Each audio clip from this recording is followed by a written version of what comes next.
G'day there, Simon Jackson from Power Farming Ashburton, and we're on farm with John Evans from Kverneland farm. Yeah. Down in Dorrie, and John's been a little bit of a leader in the field when it comes to strip tilling in our area. He's been strip tilling on the farm here for probably about the last 3 years.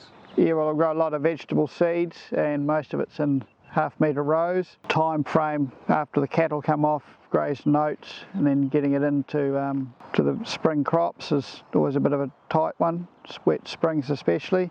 Been playing around with strip till probably 10-15 years ago when was a project with Far and Landwise. Obviously less costs for establishment and less weed burden. 10 hectares here, we did it once over in a day. Right. And then come back second time with the RTK, we came back with it 6 rows and did it twice. And instead of the 3-4s, just come in and planted it.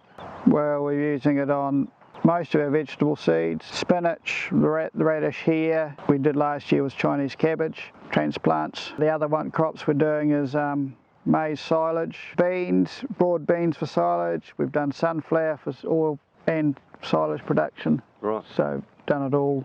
There's a lot less weed burden between the rows.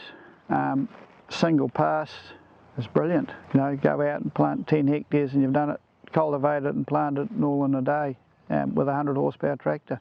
Every time you cultivate you're going to get a release of nitrogen, but this way you're only cultivating half the paddock, so you're getting half that issue.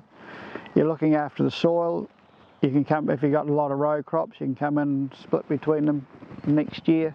And the paddock's firm, so you can go across, you can see down here the irrigator ruts is not rutting because it's still sitting on that firm soil. The same with the tractor sprayer running here, it's sitting on hard, firm soil. It's actually been reasonably easy to learn it, more than enough adjustment on it. It's just actually working out what suits for each situation. Change the angles of the discs here, you can change the pressure of these. The trash clearance, you've got to play around with that to just get the job right.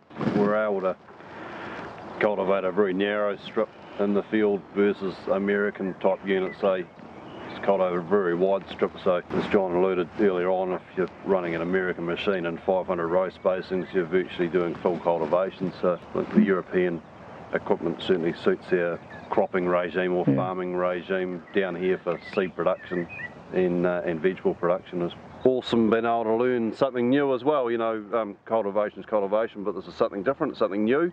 John's had quite a large influence in our arable industry locally and maybe nationally as well. He's hired it out to various farmers locally that are playing with the strip till cultivation technique as well, to see if we can help them reduce their footprint and reduce their tillage cost and add value, I suppose, to their farming practice and their cropping practice. But yeah, no, I've had a lot of farmers ringing me up, quizzing me about the strip tilling recently. Look, we live in a windy environment in mid-Canterbury, and for the guys that are growing specialist seeds or vegetables, we can create a seed bed in a tall break crop, for instance, and plant veggies in there, and it's protected by the wind and reduces the damage to the crops because they're quite vulnerable to being damaged in their early stages. So if we can do that and help them get established in their younger stages, it's all a win-win for everyone really. The cover crop thing's going to just get bigger. Instead of grazing it off, you'll have your cover crop there, you'll spray it out or you'll do mulch it or whatever, and then you'll just come in and strip till and plant in between. In my other cultivation equipment, I haven't got a deep ripper system in here, so that was another reason to buy this. It's got the rippers in here and there's enough rotation, time in my rotation, I can utilise that for that. So rather than buying another set of rippers, I can use this in that situation. But yeah, there's times when we'll need to plough, there's times when we'll need to min till, there's times when we need to direct drill, and there's times when we need to strip till. So there's just having all those tools available is what's going to make us sustainable long term, because you just got to get the right tool for the right situation to get the right seed bed.